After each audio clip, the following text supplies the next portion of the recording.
ये ब्रह्मांड हमें बुला रहा है, हमारे अंदर के एडवेंचरस स्पिरिट को जगा रहा है, दूर के अजूबों की कहानियां सुना रहा है। चलो एक सफर पर निकलते हैं कॉस्मोस के किनारे तक। हमारा यान कल्पना, जिसे क्यूरियोसिटी ईंधन दे रही है। शुरुआत करते हैं एक सिंपल सवाल से, ये ब्रह्मांड कितना बड़ा है? सोचो हमारी पृथ्वी एक नीला बिंदु, अब सोचो हमारा सूरज इतना विशाल कि लाखों पृथ्वी समा जाए। लेकिन हमारा सूरज तो बस एक तारा है, अरबों खरबों तारों में से एक, हमारी मिल्की वे गैलेक्सी में। और मिल्की वे ये भी तो बस एक गैलेक्सी है, अरबों गैलेक्सीज में से एक इस ऑब्जर्वेबल यूनिवर्स में। ये विशालता हैरान कर देने वाली है, लेकिन छोटा महसूस करने की बजाय इंस्पिरेशन ढूंढते हैं। हम किसी बहुत बड़ी चीज का हिस्सा हैं, खुद से भी बड़ी। मेरे साथ चलो कॉस्मिक किनारे तक, जहां नोन यूनिवर्स मिलता है इन्फिनिट अननोन से। ये एक एक्सपेडिशन है एग्जिस्टेंस के केंद्र में। अपना सीट बेल्ट बांध लो और तैयार हो जाओ अमेज्ड होने के लिए। हमारा पहला पड़ाव हमें हमारे सोलर सिस्टम के बाहर ले जाएगा। हम जा रहे हैं मिल्की वे में, हमारे गैलेक्टिक घर। सोचो एक भव्य स्पाइरल, तारों, गैस और धूल का एक कॉस्मिक पिनव्हील। हमारा सूरज इसके एक स्पाइरल आर्म में है, लगभग बीच में। जैसे जैसे हम मिल्की वे में आगे बढ़ेंगे, हम देखेंगे स्टनिंग नेबुले। ये गैस और धूल के बादल तारों की नर्सरी है, जहां नए तारे पैदा होते हैं। हम देखेंगे सुपर जायंट्स की चमक, जो हमारे सूरज से कई गुना बड़े और तेज हैं। हम देखेंगे रेड जायंट्स का अंत, जैसे वो अपनी बाहरी परतें अंतरिक्ष में छोड़ते हैं। पल्सर्स के पास से गुजरेंगे, जो कोलैप्स्ड स्टार्स के तेजी से घूमते अवशेष हैं, और हम ब्लैक होल्स के भयानक सन्नाटे का अनुभव करेंगे। ये ग्रेविटेशनल दानव स्पेस टाइम के फैब्रिक को मोड़ देते हैं और लाइट को भी अपनी गिरफ्त में ले लेते हैं। हमारी गैलेक्सी अजूबों, खतरों और निरंतर बदलाव की जगह है। लेकिन ये तो बस हमारी यात्रा की शुरुआत है। हम अब फेमिलियर को पीछे छोड़कर कॉस्मोस के अनजान इलाकों में जा रहे हैं। हमारा कॉस्मिक वॉयज हमें यूनिवर्स में और गहराई तक ले जाता है। हम एक नेबुला के पास पहुंच रहे हैं, जो इंटरस्टेलर गैस और धूल का एक चमकता हुआ बादल है। यह अद्भुत सुंदरता और अकल्पनीय कैओस का स्थान है। यहाँ हाइड्रोजन और हीलियम के घूमते बादलों के बीच ग्रेविटी काम कर रही है। युगों से ये बादल आपस में जुड़ रहे हैं, अपने ही ग्रेविटेशनल अट्रैक्शन से खींचे चले आ रहे हैं। जैसे जैसे बादल कोलैप्स होता है, यह गर्म होता जाता है, तेजी से घूमता जाता है।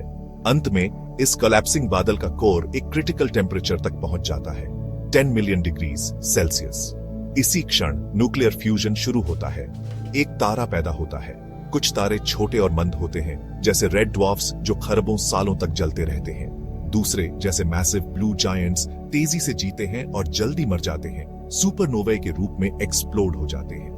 ये स्टेलर एक्सप्लोजन्स कॉस्मोस में हेवी एलिमेंट्स फैला देते हैं, जो प्लैनेट्स और जिंदगी के बिल्डिंग ब्लॉक्स हैं। इन स्टेलर नर्सरीज में हम कॉस्मिक क्रिएशन और डिस्ट्रक्शन का साइकिल देखते हैं, जो गैलेक्सीज के एवोल्यूशन को चलाता है। हमारी यात्रा हमें अंतरिक्ष के उस क्षेत्र में ले जाती है जहां ग्रेविटी का राज है। हम एक ब्लैक होल के पास पहुंच रहे हैं, एक कॉस्मिक एबिस जहां से कुछ भी नहीं बच सकता, लाइट भी नहीं। ये सेलेस्टियल कब्रिस्तान मैसिव स्टार्स का अंतिम पड़ाव है। कल्पना करो, हमारे सूरज से कई गुना बड़ा एक तारा अपनी ही ग्रेविटी के नीचे कोलैप्स हो रहा है। जैसे जैसे यह सिकुड़ता है, इसका ग्रेविटेशनल पुल बढ़ता जाता है, अपने आसपास के स्पेस टाइम के फैब्रिक को मोड़ देता है। अंत में तारा एक इन्फिनिटली स्मॉल पॉइंट में कोलैप्स हो जाता है, एक सिंगुलैरिटी जो इवेंट होराइजन से घिरा होता है। इवेंट होराइजन पार करो और फिर कोई वापसी नहीं। ऐसा लगता है जैसे टाइम खुद इस सीमा पर रुक जाता है। ब्लैक होल्स एक गहरा रहस्य हैं, जो ग्रेविटी, स्पेस और टाइम की हमारी समझ को चुनौती देते हैं। फिर भी ये कॉस्मिक एवोल्यूशन के इंजन भी हैं, जो गैलेक्सीज के निर्माण और यूनिवर्स के लार्ज स्केल स्ट्रक्चर को आकार देते हैं।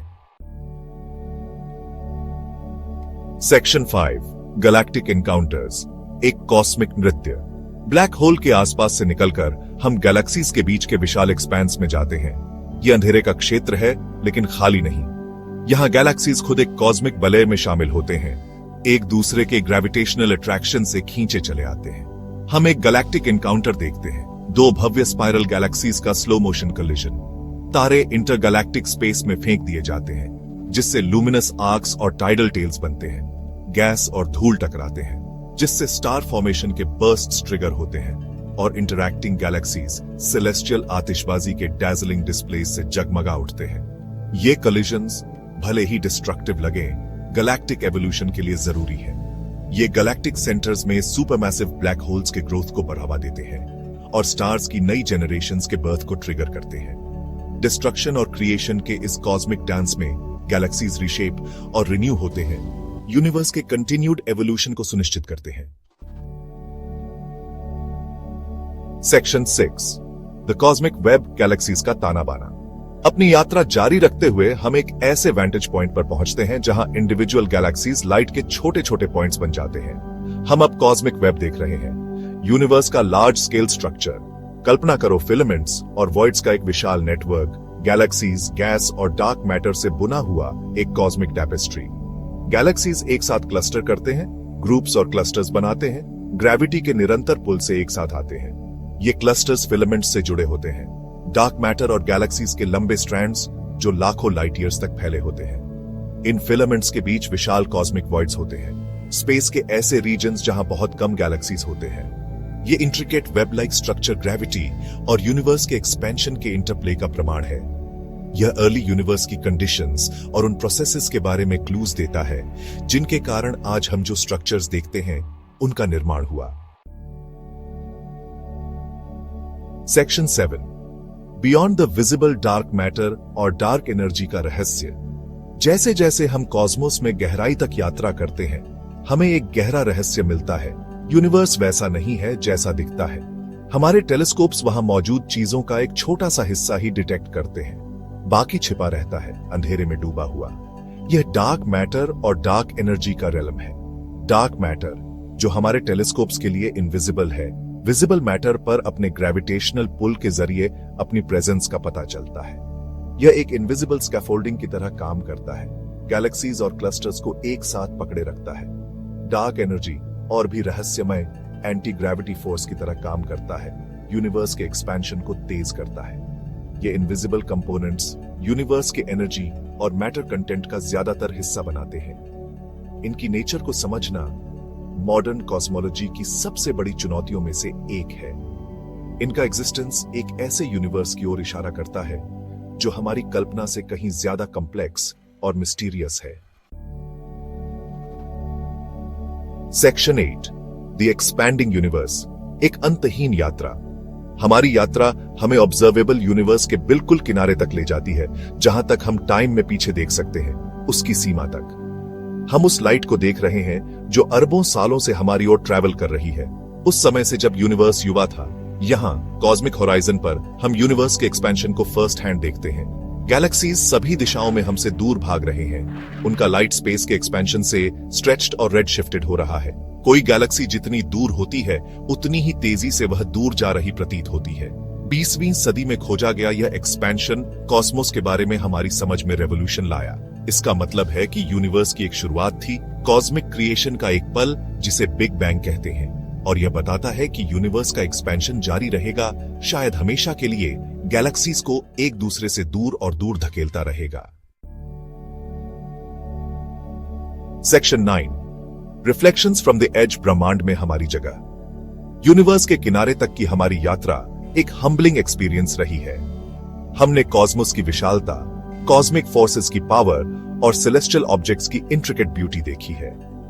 हमने डार्क मैटर और डार्क एनर्जी के मिस्ट्रीज की झलक देखी है, जो इस बात की याद दिलाते हैं कि यूनिवर्स के बारे में हमारी समझ अभी भी अधूरी है। इस कॉस्मिक प्रेसिपाइस पर खड़े होकर हम ऑ और वंडर से भर जाते हैं। यूनिवर्स हमारी कल्पना से कहीं ज्यादा स्ट्रेंज, ज्यादा ब्यूटीफुल और ज्यादा मिस्टीरियस है। फिर भी इस विशालता के बीच हम खुद को पाते हैं। हम इस यूनिवर्स का हिस्सा हैं। फिजिक्स के उन्हीं लॉज से इससे जुड़े हैं जो इसके इवोल्यूशन को गवर्न करते हैं।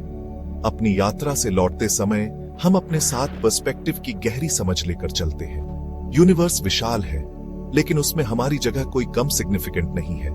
आइए हम एक्सप्लोर करते रहें, सवाल करते रहें और कॉस्मोस के वंडर्स पर मार्वल करते रहें, क्योंकि ऐसा करके हम खुद को और एग्जिस्टेंस के ग्रैंड टैपेस्ट्री में अपनी जगह को बेहतर ढंग से समझ पाते हैं।